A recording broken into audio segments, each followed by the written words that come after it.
Good evening, everybody, and welcome. Clinton Parks, last night we were just talking about, we got into a lot of dead ball baseball. We've been playing a lot of 1970s baseball and loving it. And good evening to Jack Dawson, brother Jack Dawson. A lot of people are really happy at the 1970s baseball, which is fine with me. I love 1970s baseball. Pardon me, but people have also been talking about that they're missing dead ball. So we're kind of kicking around things, and till I can get McGreevy going, which I know I keep saying it's going to be soon, and it will be. Um, I'm still getting things moved over, organized, what have you. Um, Clinton said, "Hey, what about the 1904 World Series?" I said, "Okay, pick your game." He said, "Well, if it's not too much trouble, out of the park baseball." Well, uh, the two games where it's easiest to set up a World Series are out of the park baseball and pocket pennant run, and I thought out of the park baseball would be my choice. Nothing wrong with pocket pennant run, nothing at all. And there's cousin Ken Castro. So this could be the first time we haven't had dead ball baseball on this channel for a long, long time. So I miss it, and it's like coming home. So it's been two World Series that were never played: 1904 and 1994. So if we would decide sometime to do the 1994 series down the road, we're going to have to try to figure out who we think would have made the World Series. Well, in the American League, we got to give the National League title to the Montreal Expos.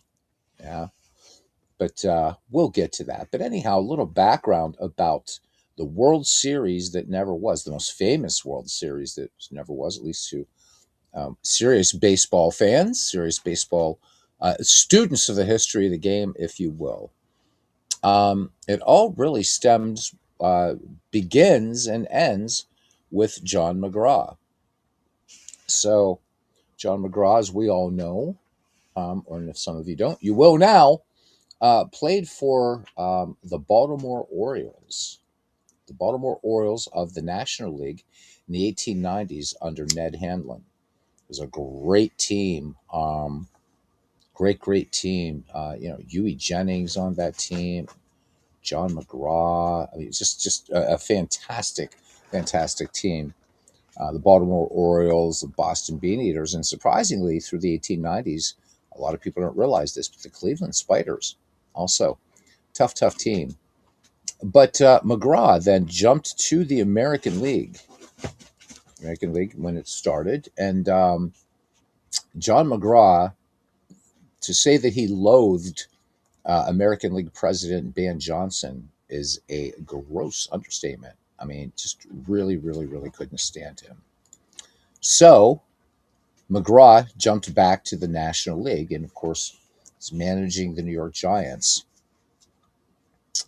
So McGraw decided that he just didn't want he didn't want the World Series to happen because he didn't want Ban Johnson, the president again of the American League, to benefit in any way. So he refused to play the World Series against the Boston Americans, who had won the inaugural World Series over the Pittsburgh Pirates in 1903. Giants manager John T. Brush, backed up McGraw, and the 1904 World Series was never played. But McGraw, I don't know if you want to call it hubris or whatever you might want to call it, but you can see the very grainy film on YouTube. You can also see it as part of the Ken Burns baseball documentary. In the the opening day of the 1905 World Series, McGraw had the pennant raised over the Polo Grounds. Giants, 1904 World's champions, and you'll see McGraw. You see Matthews. You see the Giants walking across the field, and McGraw had that swagger. So fast forward through 1905, and the Giants National League pennant again, and McGraw, for all his toughness, was also a very fair manager, a very forward-thinking manager, and in my estimation, the greatest manager of all time in baseball. And I know that's saying a lot, but he really was. You just need to look at his record, and also was a great baseball player, which is rare. Not a lot of managers In fact, I'm trying to think really hard of great baseball players who became great managers, and John McGraw, I think, stands alone in that. McGraw realized that by not playing the 1904 series, and he was confident they would have beaten Boston, but nonetheless, that they wouldn't have got their World Series share. So he acquiesced, and the series resumed in 1905 and went unbroken until, of course, 1994. So I'm sure a lot of, well, I can't say a lot of people. I'm sure some people maybe have done some personal projects, where they've busted out the cards and dice, or maybe did this in out of the park baseball or whatever game where you have these seasons or this particular season. But I thought it'd just be fun because it's dead ball baseball. So I'm not going to apologize. I've always been straight up that really, while I love all of baseball, and again, I've been doing lots in 1970s. But the heart of this channel really is dead ball baseball and 19th century baseball, and wanting to seek that balance or restore that balance. So here we go.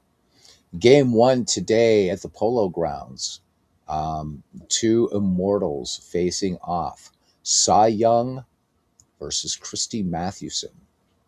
So Cy Young in 1904, 26 wins, 16 losses, a 1.97 earned run average. And Big Six, 33 wins, 12 losses, and a 2.03 earned run average. And what's important to remember here, too, is this isn't just a battle of great pitchers, but Cy Young is, by 1911, will retire from baseball, whereas Christy Mathewson um, took a break from World War One. But of course, we know about in the training accident, exposed to mustard gas, and Mathewson died in 1922. But Mathewson has most of his career ahead of him, and Cy Young, a good part of his career behind him.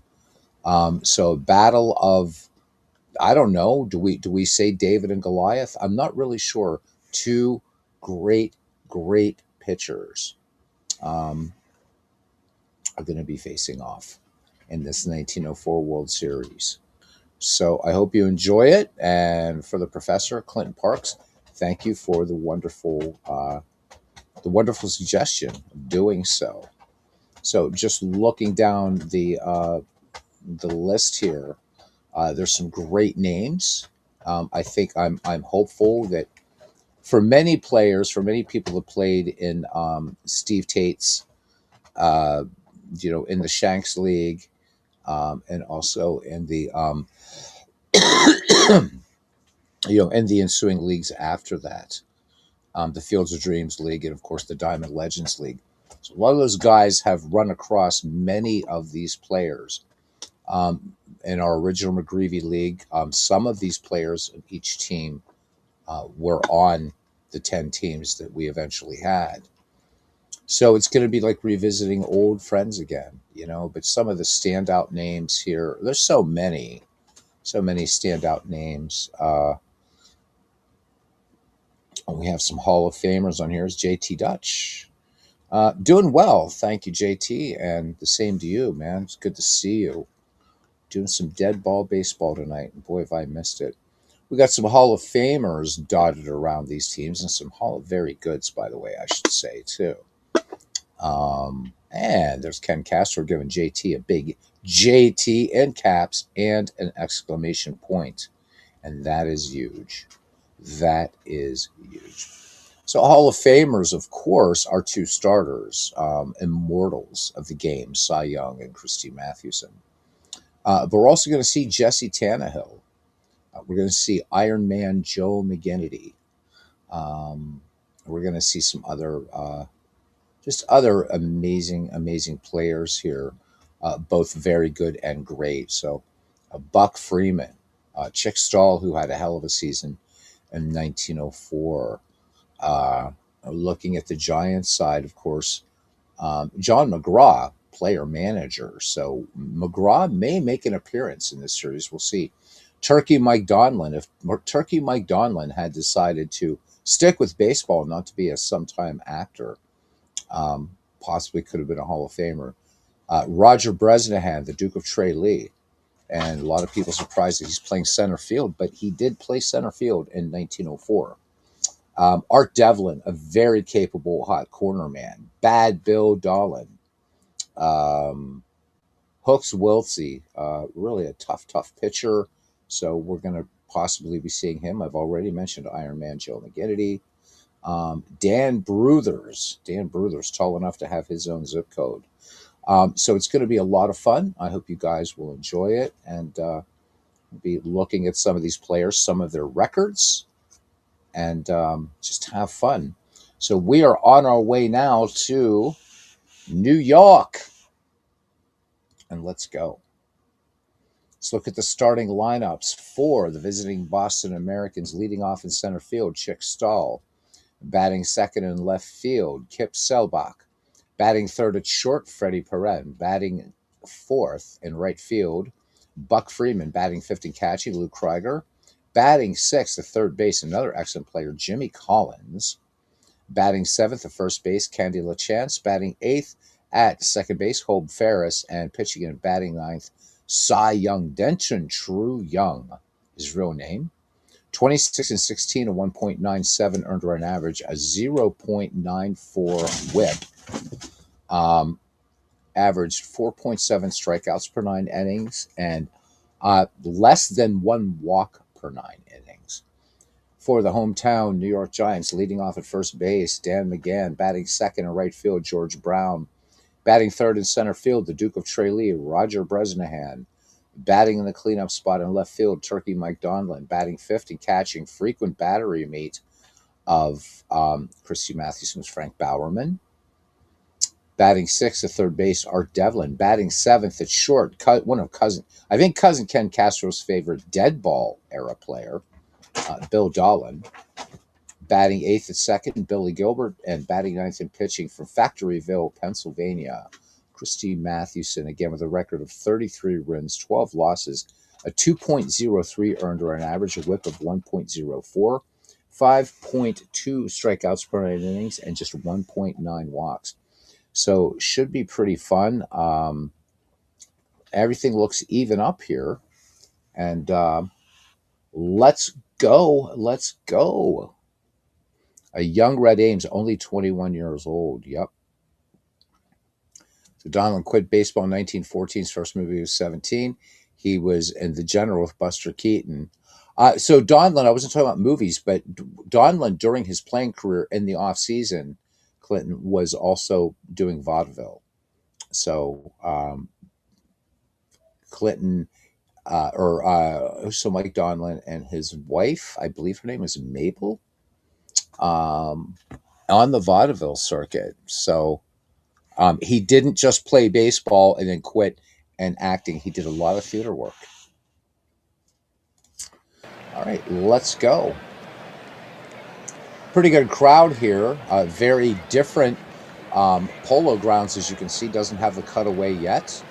Again, this park courtesy of, and the uniforms by Mike Silva. Starting defense for the New York Giants, the National League champions of 1904. Mike Donlin in left field, Roger Bresnahan in center, George Brown in right. This is a tough outfield here. First base, Dan McGann. At second, Billy Gilbert. At short, Bad Bill Dolan. And at third, Art Devlin. Behind the dish is Frank Bowerman and Christy Mathewson, waiting to deal to Chick Stahl, leading off here. So Chick Stahl, with a 290 average in 1904, 3 home runs, 67 runs batted in. Welcome to the Polo Grounds in 1904.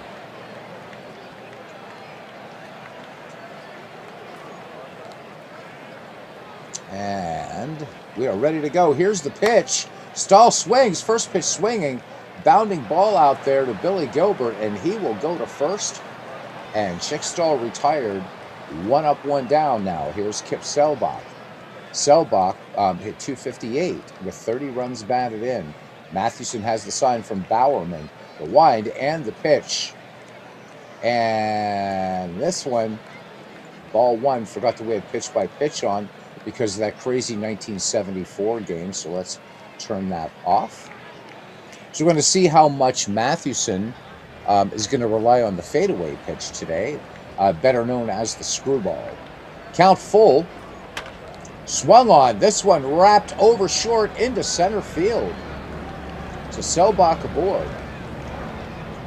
Mathewson always said that he would start with a fastball, and if hitters were hitting it, he would go to the fadeaway, then he would go to the curve, and he said then if none of those pitches worked, he just did the best he could. All right, here's Freddie Perrin. Freddie Perrin, a .291 average, 6 homers, 77 runs batted in. Here's the pitch. There goes the runner. Bowerman up, and the throw down not in time. And this one's going to get out into center field.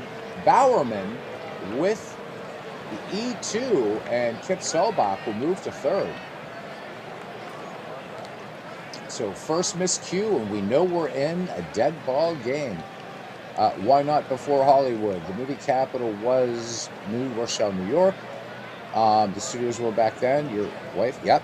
Hell of a history New Rochelle had in the heyday. You got it. All right, Perrin back in the box. Thanks to the Bowerman error, Kip Selbach looking to get Boston on the board here in the top of the first. Remember, the Boston Red Sox in this World Series, had it been played, would have been the defending world champions, defeating the Pittsburgh Pirates 5-3 in 1903. 1-0 pitch, and Perrin sinking liner out to right, and this one is going to go all the way to the wall. George Brown having to chase it, and Kip Selbach will score. Freddie Perrin with the single. So nothing to run on the arm of George Brown, and you look, strong arms out here on this outfield. The range man here is George Brown, getting to the ball quickly. Stick Tap Sports Network. When did Bresnahan ditch the tools of ignorance? So early in it, this was, again, go on and look at your baseball reference. But let's have a look at the Duke of Tralee while we're here. Let's look at his real life stats. And let's look at fielding. So as you can see here, by the time we get to 1904, his principal plays is first base, but played center, played right. I mean, we mostly relate to him as a catcher, but what a long career he had. So played kind of all over the place, very much, maybe not, certainly not the power of a Hannes Wagner, but defensive versatility. All right, here's Buck Freeman. 7 home runs, 84 runs batted in, and a .280 average. 1 in, 1 on, 1 out. First inning, 1-2 pitch. And Mathewson gets in there with a fastball. So first K for Matty, and here's Lou Krieger. .211 average, 2 home runs, 34 runs batted in. And there goes the runner. Perrin breaks for second, and he is in there. Bowerman's throw does not go awry this time. So Boston running early here is Lou Krieger back in the box, and the count full. Krieger swings. Towering fly ball to center field. This one's going to go way back, all the way to the wall. Krieger's going for 3. Is he going to go for the inside the park home run? Here's the play at the plate, and an inside the park home run. Christy Mathewson getting touched up big time. And the Boston Americans jump out to a 3-0 lead here at the top of the first. We're always learning something, Stick Tap, because again, I mainly, associate Bresnahan as a catcher. Here's Jimmy Collins, .271, 3 homers, 67 runs batted in for the great Jimmy Collins. Mathewson getting roughed up here. One of these runs in here, of course, an unearned run. Here's the pitch to Collins. First pitch swinging. This one hit hard and deep to left field. And making the grab as Turkey might. No, this one is gone. Home run for Jimmy Collins. So that time the fastball just hanging up there in the zone. Jimmy Collins loving the high heat. It's 4-0. Will Mathewson be making an early exit? John McGraw, with his great belief and the great relationship these two had, if there were any two men who could be absolute opposites, which I realize is redundant, would be Christy Mathewson and John McGraw. All right, here's Candy LaChance batting in the 7th spot for the Boston Americans, a 227 average for him in 1904. Solo shot for him and 47 ribbies. Bases empty, not in the way that Christy Mathewson would like them to be. 0-2 pitch to LaChance. Swing and a miss. Strike 3. And that one on a curveball. 4 runs, 4 hits, 1 error, and nobody left on. Boston 4 and the Giants coming to bat. Starting defense for the Boston Americans of 1904 in left field, Kip Selbach. In center, Chick Stahl. In the right, Buck Freeman. Candy LaChance at first. Holb Ferris at second. At short, Freddie Perrin. At the hot corner, Jimmy Collins. This was a great player, Jimmy Collins. A great player. Lou Krieger behind the dish. And on the mound, everybody knows Cy Young. Leading off here, Dan McGann. Dan McGann with a 286 average in 1904. 6 home runs, 77 runs batted in. And for some of these players, we're going to be looking at their triple totals because the triples were the big hit in the dead ball era. 1-0 pitch on the way now. Cy Young delivers to Dan McGann. McGann swings, popped foul, third base side, and catching it halfway up the line is catcher Lou Krieger for out number 1. All right, George Brown now, 284 average for him. 4 home runs, 39 ribbies. Cy Young brings it home. The 0-1 pitch to George Brown. Lefty swings, lofted to left, and Kip Selbach to his right makes the grab. 2 up, 2 down for the man's been getting a lot of talk here. The Duke of Trey Lee, Roger Bresnahan. Bresnahan at 284 average, 5 homers, 33 ribbies. 2-1 pitch from Cy Young. Bresnahan swings. This one hit hard into right field. Base hit. So Hope Ferris, Candy LaChance trying to get to that ball, but smoked right through the hole there on the right side. All right, here he is. Turkey Mike Donlin, 280 average for him. 2 home runs, 14 runs batted in. 1-2 pitch from Young. Donlin swings, and this one past second into center field, and there goes Donlin for 2. This big ballpark, you can get away with stuff like that. So 2 in scoring position for the New York Giants, 2 down for the catcher Frank Bowerman. Bowerman batting in the 5 slot with a 232 average, 2 home runs, 27 runs batted in. 1-0 pitch.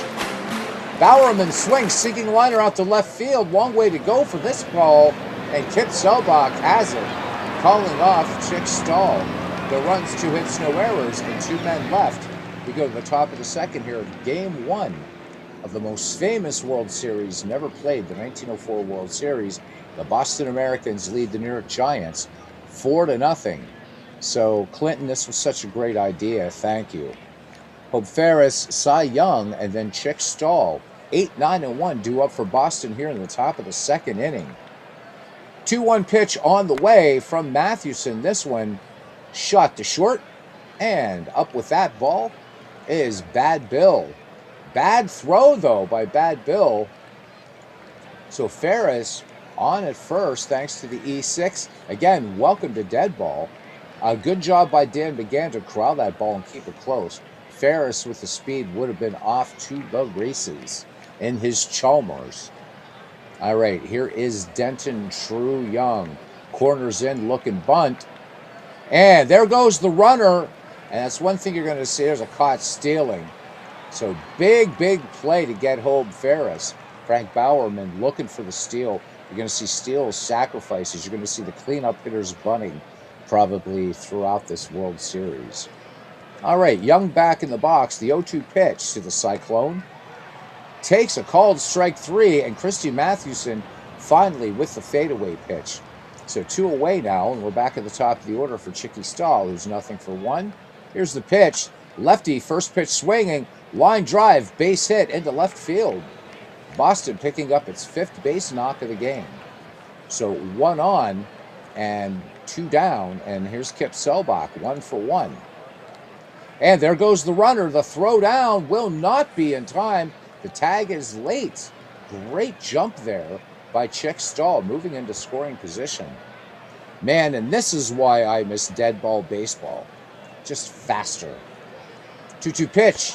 Selbach looks at a called strike 3. And Boston strands 1 in scoring position. Matty coming with a fastball that time. Boston leads this one 4-0 as we go to the bottom of the 2nd inning. It'll be Art Devlin, Bad Bill Dolan, and Billy Gilbert due up. Devlin's numbers, a 281 average, a home run, 66 runs batted in for him. Cy Young into the wind, and the 0-1 pitch. Cut on by Devlin. Room service bounce over there to short. Up with it is Freddie Perez, and he will go to Kendy LaChance for the 6-3 putout. So 1 up, 1 down for the Giants. Bad Bill up there now, 268, 2 home runs, 80 ribbies. And this dude, just absolute badass. Absolute badass. Count even on Dolan, 2-2. Looks at one inside. Strike 3 called. Fastball there by Cy Young, picking up his first K of the game. Billy Gilbert now, a home run, 54 ribbies, 253 average. Count, 1 ball, 1 strike. Gilbert swings, soft liner right to short. Bren makes the play. The York Giants go in order. We go to the top of the 3rd inning. The Americans lead the Giants 4-0, and we are off to a wild start. Matty getting beat up here. He does have 4 strikeouts, but that 1st inning, what a nightmare. 1 run, of course, unearned. All right. Freddie Perez has himself an RBI in this game. 1-0 pitch on the way. Cut on, nubbed out in front of the plate. Bowerman up with it. The throw to first in time for the 2-3 putout. All right, here is Buck Freeman now. 0-for-1 in the contest. And hit by Mathewson. That went on a curveball, so Buck Freeman will stroll down to first. Matty not looking too sharp here. Lou Krieger now. Lou Krieger with the 2-run shot. 0-2 pitch. Swing and a miss. Strike 3 fastball by Christy Mathewson. Krieger chasing there. 2 down for Jimmy Collins. Jimmy Collins with a home run in this game. And there goes the runner.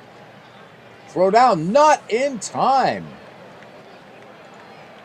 So Buck Freeman on board at second. Remember, dead ball baseball emphasized speed, risk, station-to-station ball. But contrary to popular belief, home runs were hit. And not just inside the Parkers. So home runs were hit in the dead ball era. And imagine, hitting those balls, they weren't as tight as would be introduced in 1920. It's Jimmy Collins. He is, well, it's been home run city here for Boston. Jimmy Collins is going to keep this one in the park easily. Soft grounder over there to Billy Gilbert for the 4-3 putout. So Boston strands 1 in scoring position. We go to the bottom of the 3rd inning here in Game 1 of the 1904 World Series. 4-0. It'd be Christy Mathewson, Dan McGann, and George Brown. Matty is a hitter, a 226 hitter in 1904 with 17 ribbies. Count even, 2 balls, 2 strikes. The pitch from Cy Young, and Mathewson tried to check his swing but could not hold up. So second strikeout issued by Cy Young, and it brings up Dan McGann. 0-for-1 for McGann. Popped out to Krieger last time up. Here's the 1-0 pitch. Swung on. This one line drive. This goes down and all the way to the wall.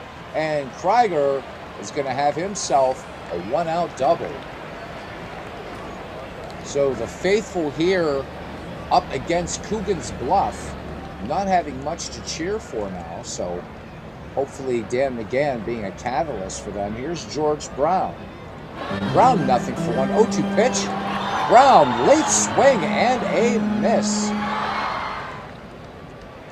Cy Young bringing the hammer that time. So 2 down, 3rd strikeout for Cy Young. Will he win the Cy Young Award? Here's Roger Bresnahan, 1 for 1. 2-2 pitch. Bresnahan swing and a miss. Steal right 3, no runs. 1 hit, no errors, and a runner left in scoring position. 4-0 Boston lead as we head to the top of the 4th inning. And it will be Kendy LaChance, Hope Ferris, and Cy Young due up for the Boston 9. LaChance nothing for 1. The count even, 2-2. LaChance swing and a miss. Stay right 3. Matty brings the fadeaway. So strikeout number 6 for Christy Mathewson. Here's Hope Ferris. He's nothing for 1. The wind in the pitch. Ferris per first pitch swinging. Grounded to short. It's Bad Bill up with it. Making a nice throw over there to Dan McGann. 2 up, 2 down for the Boston Americans. Cy Young nothing for 1. 1-2 the count. Swing and a miss. Steal right 3. Did Matty come with a screwball? Nope. Fastball. So Mathewson settling down and mixing them up. No runs, no hits, no errors, nobody left on base. We go to the bottom of the 4th inning here at the Polo Grounds. Boston Americans lead the New York Giants 4-0. Enzo the picker. Which pitcher has the most wins without ever winning a Cy Young Award? That is tonight's trivia question, gentlemen. Good to see Deadball back, says cousin Ken Castro. Listening bed to a wonderful matchup. I am so happy it's back too. So we're going to strike a good balance between, bringing back Deadball and playing some 1970s baseball. That 1974 game that we did the other night between Seaver and Steve Carlton has to be one of the best games ever done on this channel, I think. That was an incredible game. All right, Turkey Mike Donlin, Frank Bowerman, and Art Devlin due up for the McGraw 9. 1-1 pitch on the way to Donlin. Donlin swings, and this one hit with authority. Diving stop there at second base. Nice play by Hope Ferris. I'm going to score that one an infield hit. And Donlin with excellent speed, able to get to it. So Hope Ferris showing, flashing the leather there. That was hit with authority and goes all the way to the wall. Hope Ferris making the great stop there. Back then, it probably should have been the Haas Radborn Award. Cousin wanted it named after him, but the Powers. The B wanted someone with a good nickname, not someone named Hokey. John DFW says, Diamond Mine Greatest Teams 11 is out and includes the 2025 Dodgers and Blue Jays. Great stuff. I think I have that one, but I don't. No, I don't. I don't think I do. I have to look. I know I have the first 10. But I got to talk about Diamond Mine Baseball at the end of this. It was a rather disappointing customer service experience I had with them today. And I was able to fix the problem myself. But so Diamond Mine will be back on the channel too. All right, nobody out. Frank Bowerman at the plate. New York looking for its first run. Wouldn't be surprised to see Donlin, but try to run. But Luke Krieger there, good arm behind the plate. 1-0 pitch on the way now to Bowerman. Flew out to left his last time up. Bowerman up the middle, base hit. There we go. And Krieger.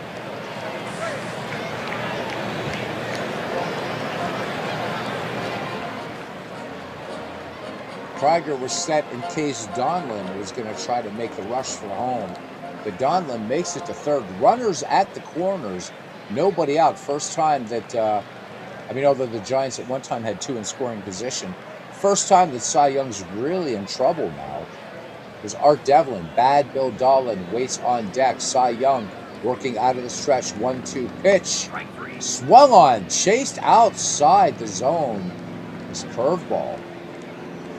So down goes Devlin for the first out of the inning.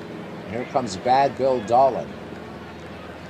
Dolan nothing for 1. 0-1 pitch. Dolan swings, and this one Lined over second into right field. Donlin with the RBI single as Mike Donlin will score. And now they're on their feet here at the Polo Grounds. The Giants on the board. It is 4-1. Bowerman at second. And look at those numbers for a catcher. Bad Bill Dolan at first, actually the slower runner. All right, here's Billy Gilbert now, nothing for one. First pitch cut on fly ball right field, ranging over to his right end, making the grab is Buck Freeman.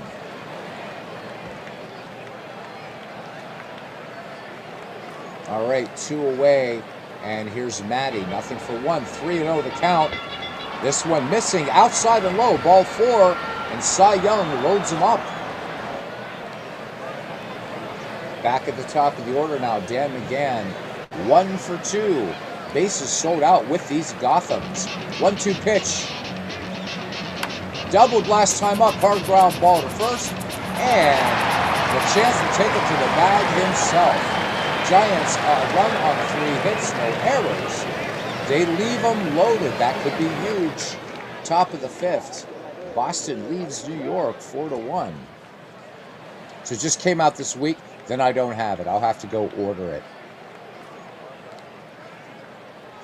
One of the reasons is because I do have a we did have that tournament that we wanted to do on here, but the Colorado Rockies weren't represented, and I didn't want to buy that season just to get the Colorado Rockies.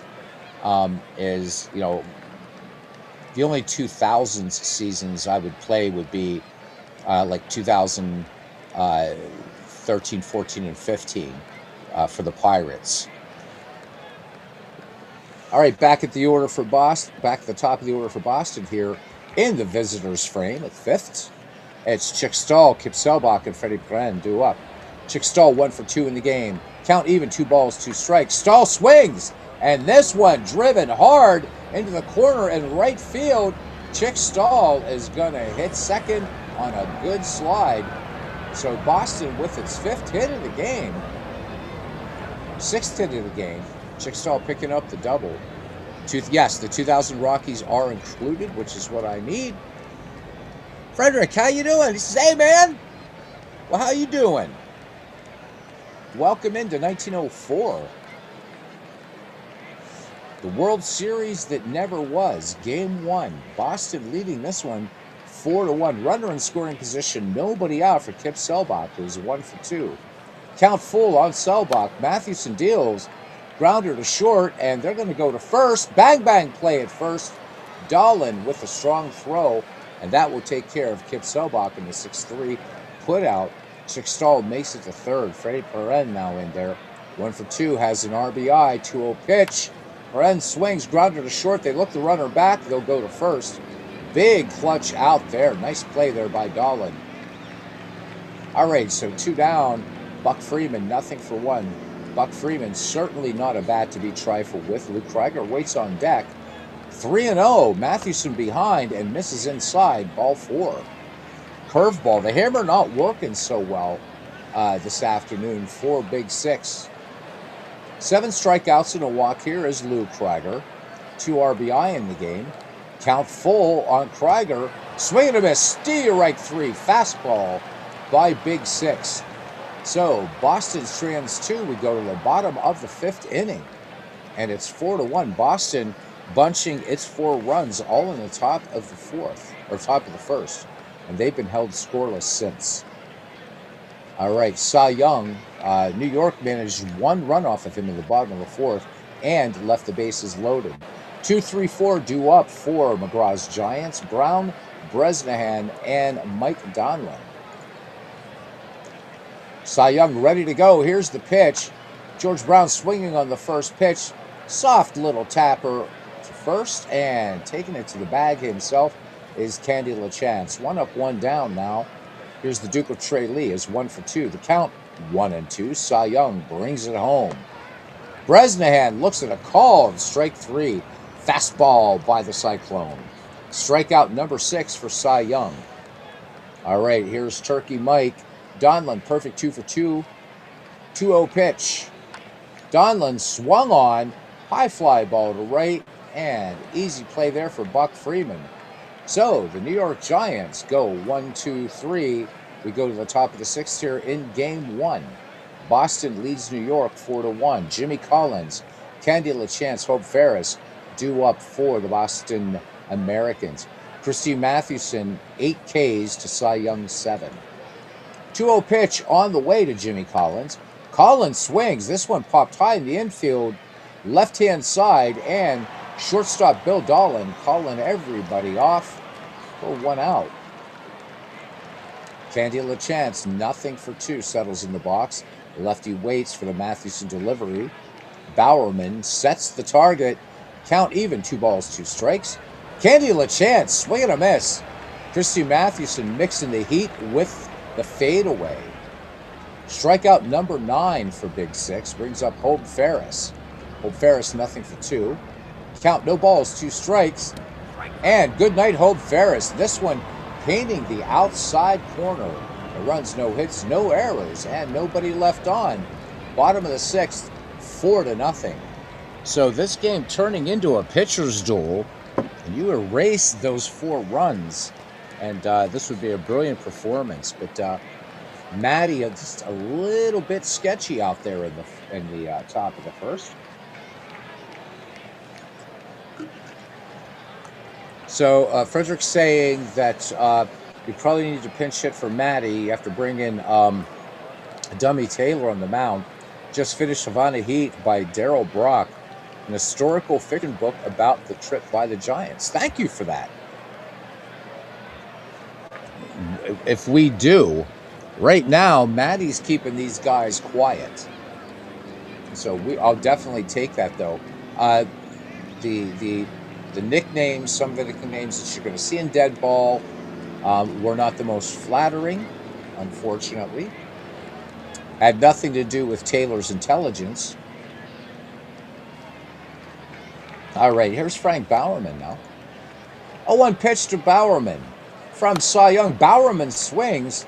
Little roller over there to short. It's close play at first. Oh, nice play. Freddie Perrin with a very, very strong tag to get Frank Bowerman, who has wheels. All right, here's Art Devlin. Nothing for 2. Cy Young has the sign. And I correct myself. Cy Young with 6 strikeouts. 1-2 pitch on the way to Art Devlin.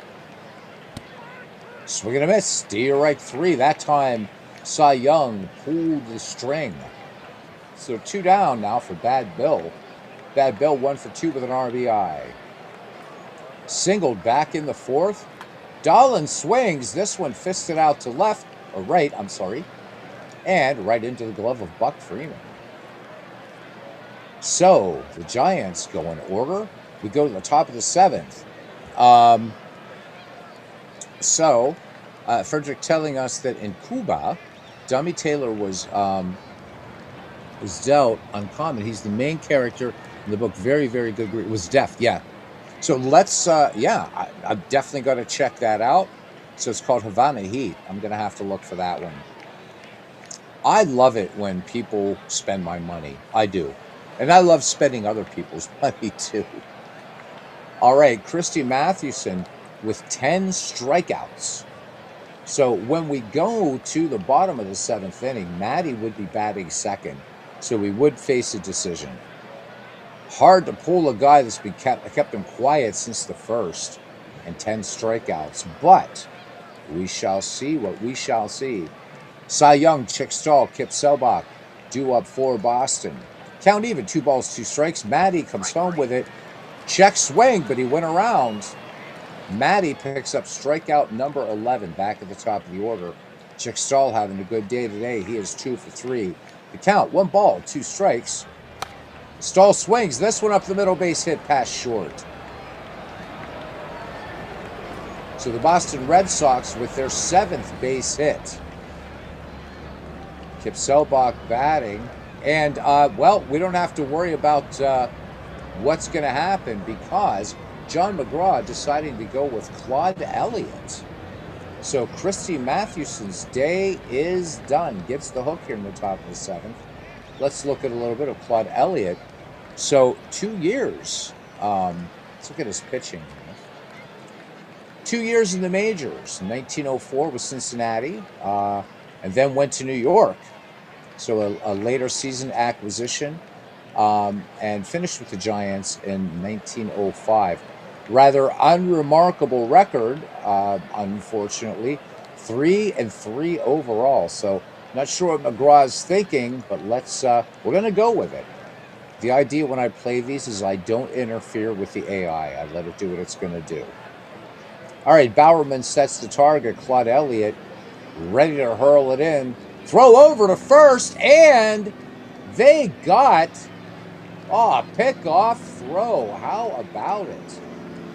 How about that? Nice pickoff throw. Let's look at that one. Not too many highlights to look at here. So let's look. Nice play. So you're going to see those more in pitch-by-pitch mode in this game, but they will occasionally show up in at-bat mode. So 2 out, bases empty. Claude Elliott, excellent move to first. 1-2 pitch on the way. Swing and a miss. Strike 3. 7th inning stretch time here at the Polo Grounds. The Americans lead the Giants 4-1.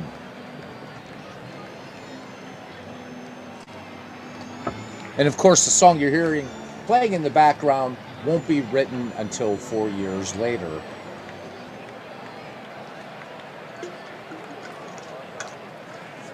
Evidence suggests Jack Norworth, who wrote the lyrics for this song, probably never saw a professional baseball game.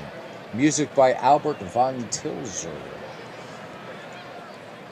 All right, here we go. Cy Young at least staying in the game here, and he will face Billy Gilbert, and we'll see whether there'll be a pinch hitter for Claude Elliott and then Dan McGann. 0-2 pitch on the way here to Billy Gilbert. Flew out to right center his last time up. Gilbert swings, solidly stroked over short and into center field. Billy Gilbert on, and here we go. Great go-to guy for John McGraw, and I think we'll be seeing a little bit more of Sam Burdies throughout the series. 4 homers, 78 ribbies, a .276 average in 1904.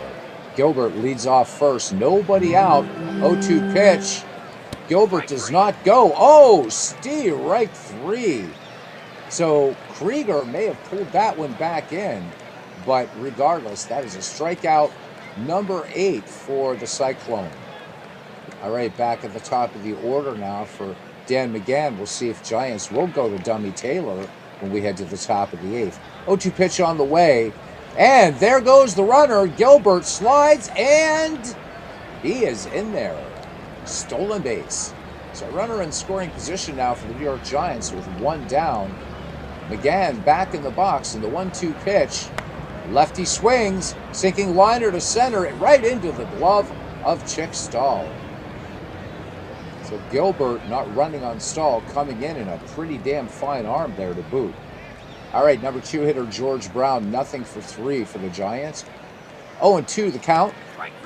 And Brown looks at a call, strike 3. So New York strands 1 in scoring position. The big story here. The Giants leaving the bases loaded, failing to capitalize. So Boston looking to take game 1. Top of the 8th, and it's going to be Hooks Wiltse. And this is a tough pitcher. 13 wins, 3 losses in 1904. Wiltse with a 2.84 earned run average, 105 strikeouts, 61 walks. So pitch or managers would frequently call starters off the bench to come in and relieve. There wasn't really a relief staff, and certainly the concept of a closer, that wasn't even a thing yet. So how much the game remains the same, but how markedly different it really is. All right, Freddie Perrin, 1 for 3 with an RBI to open it up here for the 8th. Perrin, Freeman, and Krieger due up for the Boston Americans. And Hooks Wiltse, the lefty, ready to go. And Perrin's first pitch swinging, and he is up with it and over to Billy Gilbert.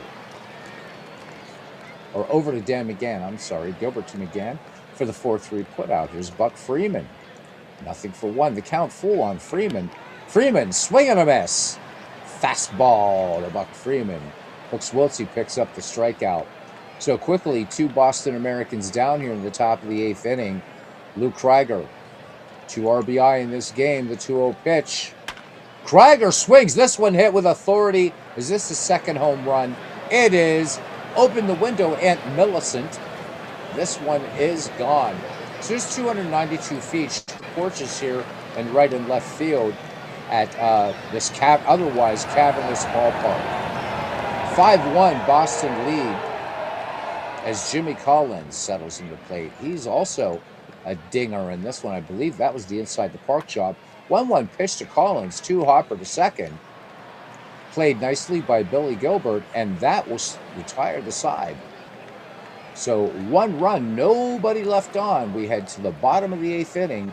The Americans lead the Giants 5-1 in the World Series that never was, 1904. Okay, I just got to check something here really quickly. Blah, blah, blah, blah, blah, blah, blah. Thank you very much. Okay. The Duke of Tralee, Mike Donlin, Turkey Mike Donlin, and Frank Bowerman do up bottom of the 8th. Count even, 2 balls, 2 strikes. Bresnahan absolutely fooled on that pitch. Change up. So Cy Young making a good use on the little string pulling job. Strikeout number 10 for Cy Young. 1 away, Mike Donlin, 2 for 3.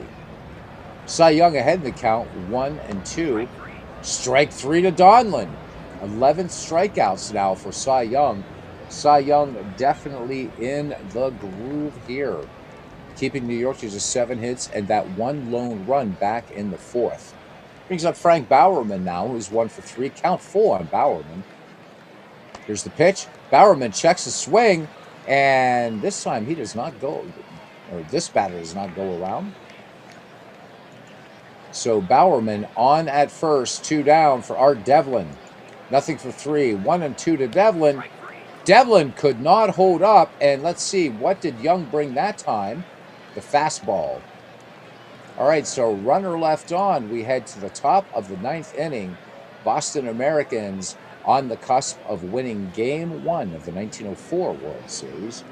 Candy LaChance, Hope Ferris, and Cy Young due up. 1-0 pitch on the way to LaChance. He struck out 3 times today, and fly ball out to center field, and on his horse and under it is Roger Bresnahan. 1 up, 1 down for Hope Ferris. Ferris unsuccessful in 3 attempts. 1-1 pitch. Ferris swings. This one hit deep to center field, and this is trouble going all the way to the wall. Ferris going for 3. Is Ferris going to turn the corner? He's going to turn the corner. Throw hits the cutoff man. Throw to the plate, not in time. Inside the park, home run, and Boston absolutely blowing this ball game out. It is 6-1. We'll have a look at that one again. Those are fun. I love inside the park home runs. Not as much as triples, but I do love them. And there we go. Look at that. You hit it that deep and you've got the speed in the Polo Grounds. You could just run all day, all day, all day. Nice little angle there and just in there. Got to ignore the uniform numbers. There were none in 1904. But the uniform mod looks for numbers. And again, the ballparks and the uniform mod, I say this for every out-of-park game. Thank you to Mike Silva. And we have a pinch hitter here in Duke Farrell. Cy Young's day is done. So Farrell, I believe, is going to be reaching the end of his career here in 1904. Let's have a look. Indeed, he is. This is his penultimate season. So Farrell, limited playing time, 68 games in 1904. And at 5, he will play just 7. As the man Todd B says, looks like Jackie Gleason. Right. ERA was not a stat either in 1904. Clinton, Ken, what year was ERA? When did that become a stat? Count full. Swing and a miss. 2 down. All right, Hooks Wiltsey has fanned 2. Here's Chick Stahl. 3 for 4 for Chick. 1-1 pitch. Stahl swings. This one's sinking liner. This gets down into center. Base hit. So Boston not done yet. 10th base hit for the Boston Americans. Here's Kip Sobach. 1 for 4. 2-2 pitch. Sobach swings. Dahlin has it. Hesitates. Then fires to first to take care of Kip Sobach. 1912. Thank you, Clinton. We head to the bottom of the 9th and the bottom of the New York Giants order. So the leaving the bases loaded looms somewhat large, but the New York offense just did not show up today, and a masterful pitching job by Cy Young, whose day is done. George Winter will come on and grab some innings here. Let's have a quick look and learn a little bit about George Winter. A rather dapper picture there, by the way. Let's look at his real-life stats. As a pitcher, began his career in 1901, retired in 1908. Finished with the Detroit Tigers, by the way. Lifetime record of 83 wins and 102 losses. 568 strikeouts. So very, very dapper. I'm guessing George Winter, probably a college man. All right, he will face Bill Dahlin, Billy Gilbert, and we'll see if McGraw will pinch hit for Wiltsey. Guessing he will. Count full. Winter deals to Dahlin. Dahlin takes outside. Ball 4. So here we go. Boston had dapper players, of course, not like that Providence scum. Oh, my goodness. All right, here's Billy Gilbert now. He is 1 for 3, 1-2 pitch. Gilbert, late swing. And that one, a little fadeaway action by George Winter. So 1 away now, and we have a pinch hitter in Jack Dunn, I'm sorry. So Jack Dunn, curiously, a player that didn't make it into our first McGreevy league. Let's look at Dunn, a career that spanned 1897 to 1904. Again, a solid player off the bench.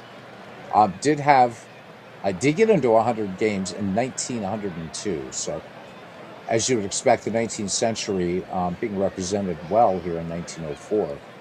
All right, Dunn in the box with a 309 average, a home run, and 19 runs batted in the regular season in 1904. George Winter with a 1-2 pitch. Jack Dunn swings, popped way high in the infield. And who's it going to be? Right behind the dish is going to be Freddie Perrin calling off George Winter. And the New York Giants down to their last out. Here is Dan McGann, 1 for 4, the 1-2 pitch. McGann swings. This should be your ball game. Hopper to third, and that's it. Jimmy Collins goes to second, and the Boston Americans take game 1. All right, leave it to the veteran. The Boston 1904 Americans get a great start from 37-year-old right-hander Cy Young as Boston won the contest 6-1 at the Polo Grounds. Cy Young threw 8 innings of 7 hit ball in the win, which allowed the Americans to grab a 1-0 lead in the best-of-7 series. So good stuff here. As far as for Cy Young goes, we're just going to go. Let's look at the home runs in this game, by the way. So there were 4 hit by Boston, 2 by Lou Krieger, 1 by Jimmy Collins, 1 by Hobe Ferris. So for steals, again, this was all Boston. Chick Stahl with 1, Selbach with 1, Perrin with 1, Buck Freeman with 1. Chick Stahl and Hobe Ferris also caught stealing. Also, they didn't show up for their spikes here, the New York Giants. Buck Freeman with the lone steal. No double plays turned in this game. And let's move down to pitching. Cy Young, 8 innings, 7 hits, 1 earned run, 2 walks, 12 strikeouts. George Winter worked an inning in relief, walked 1, struck out 1. Mathewson, oh my goodness gracious. So actually showing 4 earned runs. Um, so I guess actually that would be as an error. I can't remember. This is where I wish it had a score sheet. We might have to look at like a game log and see that happens because I thought 3 of the runs were earned, but I may have missed something. Anyhow, 4 runs all earned, walked one, struck out 11, but it wasn't good enough. That bad first inning told the story for Maddie. Anyhow, Elliott worked 2/3 and struck out one. Hooks Wiltsey, 2 innings in relief, 2 strikeouts, 2 home runs. Cy Young, rightfully so, player of the game. So that is it. When next we visit 1904 in this World Series, we'll have another excellent, well, hopefully will be an excellent matchup. Jesse Tannehill versus Red Ames. And then when we open in Boston for game 3, it'll be Dummy Taylor getting the start against Bill Dineen. So good matchups all the way. The only guy I don't know about here is Norwood Gibson. I don't know much about him, so we'll have to go in actual game to see that. So we're going to go ahead and finish today, and then we're going to go back to the main screen because I don't want to accidentally hit this. That's no fun. So game 1 out of the way. This one a pretty quick broadcast considering. Uh, wow, yeah, 1 hour and 2 minutes. Whew, good game, but it's just game 1. Absolutely. Um, so yeah, there we go, guys. That's pretty much it. Quick broadcast tonight. Wanted to stick with the baseball. I didn't interact with chat as much tonight just because I got a late start. But I hope that you folks enjoyed, family. I hope you enjoyed our return to dead ball baseball. I know I'm just, what can I say? It's dead ball baseball, baby. But the next time that we come back, so we're going to try to stagger this World Series to every other day. And I am going to be bringing back up the 1974 season, give you a preview, and let's see what we have in terms of matchups. Again, uh, we just had a great game. It was a 1-0 game that we did the other night. Um, Seaver and Carlton uh, and the Phillies in the bottom of the 11th inning, 1-0. I mean, it was just a great ball game. So we got Pirates and Cardinals, Jim Rooker versus Sonny Seiberts, possibly. Um, Joe Coleman and Dave McNally, pretty good looking matchup there. Gaylord Perry, Mel Stoudemire, we're probably going to do Indians Yankees also for this game. So we're not going to rush it. It's a lot of fun. And I think the rest of these probably going to go ahead and quick play when we get back to them. So we'll see, unless there's enough interest and folks want to just see the 1904 World Series go forward, all 7 games. Clinton decided it should be a 7 as opposed to 9 game affair. So that's good. So the number 1 performance of the day, these performances by these pitchers, all 3 performances actually from that crazy game that we had. And I think we'll do the highlight reel for it, although I don't know how many highlights we're going to have. But I don't think we'll sit through an 11 inning game. Let's have a look at the highlight reel through of this crazy game that we had the other night. So here we go. It's a stop with the bounding ball and a little double play action. So Wayne Garrett. All right, we're now in the bottom of the 4th. So you can see there's nothing, no score. Let's see if we're going to bring it. And this one driven to right. It's not going to result in a run, though. Strong throw to the plate. Still in the 4th. And just popped the infield. So just doing this one, just how nobody was giving up anything.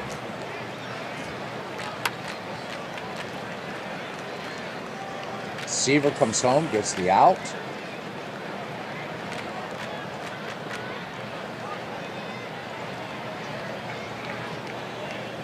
Strike three. And Seaver just bearing down here.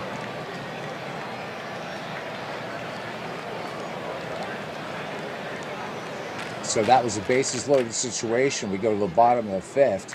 Here's lefty. And Carlton yanks this one out to center field. And it looked like this was going to be the start of something for the Phils in the bottom of the fifth. Little did we know we had 6 innings to go. So that was an EA out there on Don Hahn. Here's Cash. So situations presented themselves in this game that we did the other night. Here's Larry Boa. Boa with the bunt.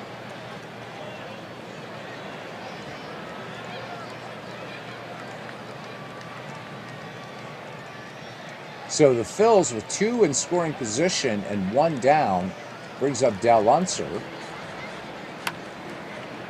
And this one looked like this was going to be promising, but nope. Just a little fly out there to short. So 2 down. What did Wills do? That.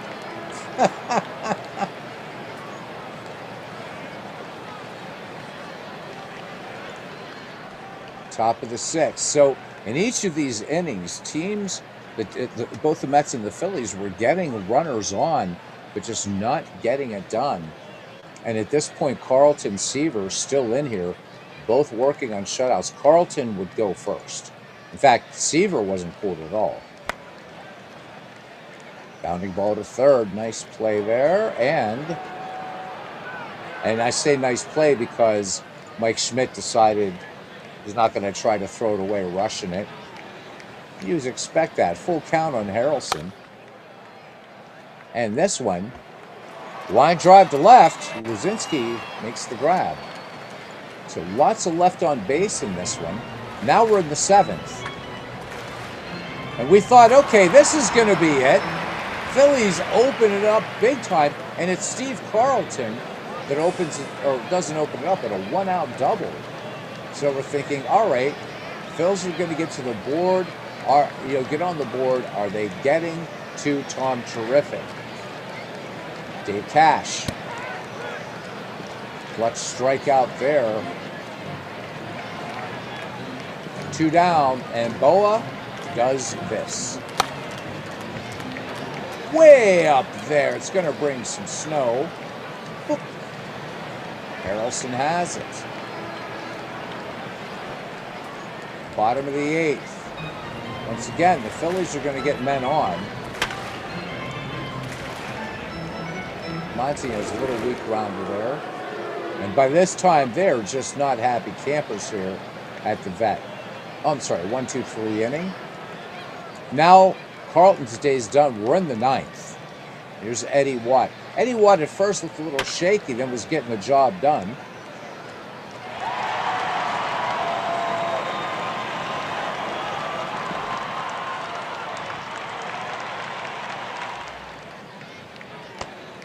John Milner draws the walk. We're now in the 9th. Again, still in the 9th, I should say. Here's Grody. Swung on, sinking liner out to center field. Got it.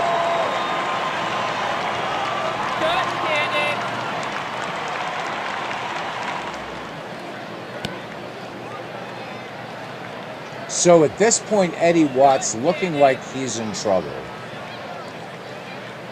And he's facing Bud Harrelson with runners at the corners. Clutch. Just absolutely clutch. Bottom of the 9th.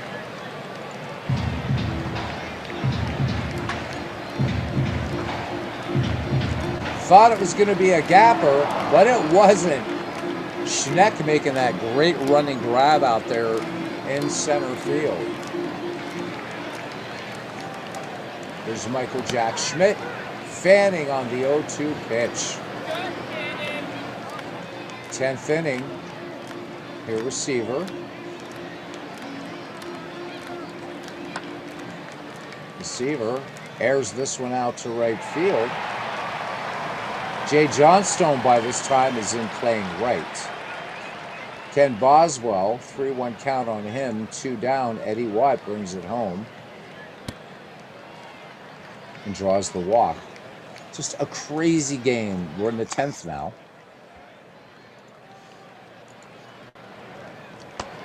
Staub strikes out.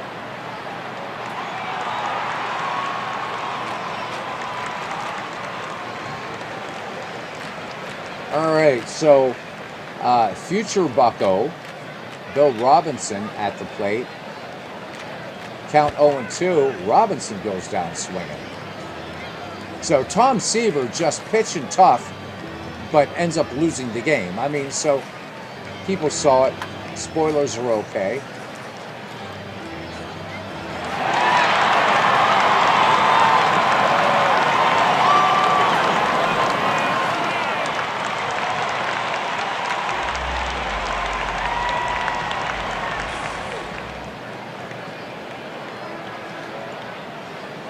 So at this point, bottom of the 10th, Phils have a runner in the scoring position, 2 down. Del Unser was 2 for 4 at this time. And that was a big, big play right there. Jerry Grody keep his Boa. Boa is absolutely out of the chute if he misses that. So now the Phillies with 2 on here in the bottom of the 10th. We're watching, could this be it? But then we're looking, it's Jay Johnstone, and actually lines it, but a little bit too much up in the air.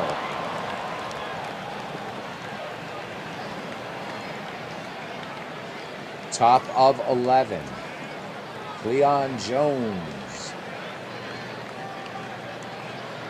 Tom Underwood now on. Carlton's day is done.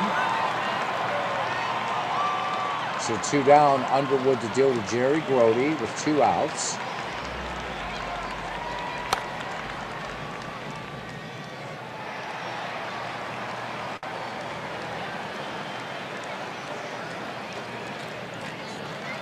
And here's how the Phillies won it. So let's watch this set up.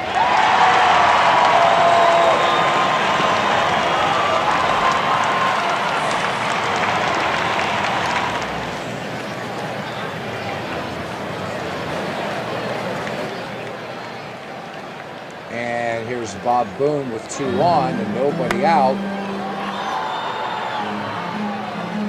We're starting to think at this point, are we going to have to go to extras or more extras?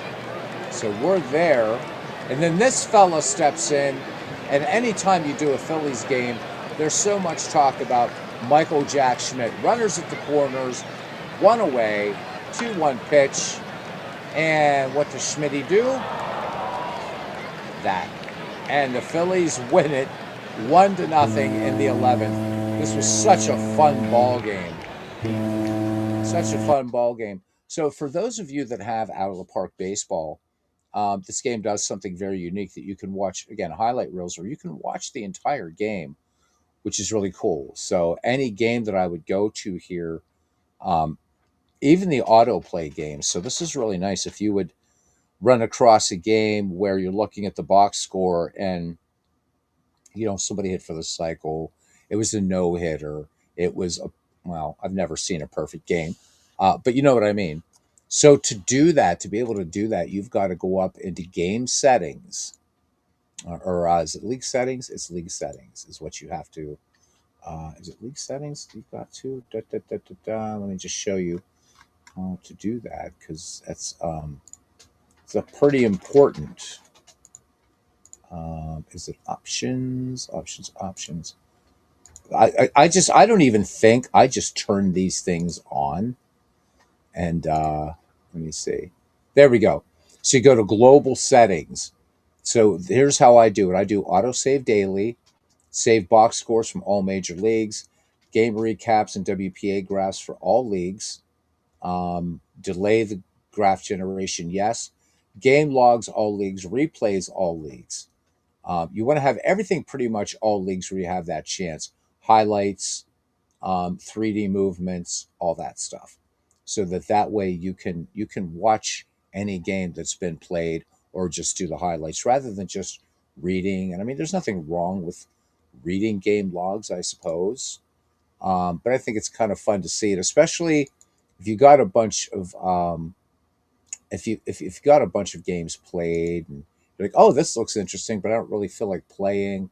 So there's no other games played on this day. But if we would, for instance, auto out Astros and Giants, we would actually be able to watch the game later if we wanted. And this is a feature I've always loved that out of the park baseball has. So I do all leagues, but if you're just replaying one team, you just want to track your team, and you're going through quickly, and a lot of people do this in out of the park baseball. And it's like, oh shit, I want to see this game. Well, you can just make sure to just set it up and you're ready to rock. And that'll do it, guys. I'm gonna actually fire up out of the park 27 and put a little bit of time into that to continue the beta test bit of it all. So until the next we meet, we will see you around the batting cage. So game one of the 1904 World Series that never was goes to the Boston Americans. So the return of Deadball to this channel. Tomorrow evening, we may do, if I'm not too exhausted, we may actually do a doubleheader now that I think about it. We'll probably do game one in 1904 and game two either here in 1974 or in 1971 in Action PC Baseball. Last word about Imagine Sports. So I was having trouble with the player photos for some bizarre reason in Diamond Mine Baseball, and so I written them last night. All the guy basically said, and here I was just praising them last week, was, well, you just got to look at the help file, and he sends me some screenshots, but the answer is there are many reasons why the player photos aren't showing up. And I'm like, that's, and I put in the email, I said, I said, DK Sports actually works with their customers and works through the issue. I said, you're telling me what I already know and what I've already done really isn't terribly helpful, but did a little bit of work. And I am happy to say, as we'll let this fire up here in a second, that the pictures are back. So it's going to be nice to have Diamond Mine back in. Um, Back in, and I have to go get that 2000 of the Great Teams 11, don't I? So what was happening was when I was firing up the game, these pictures weren't showing up, and it was like Jim by. So I think it's a great game, but the customer service, meh. Don't expect. I mean, they're good, but don't expect DK Sports. What can I say? All right. See everybody around the batting cage. Good night.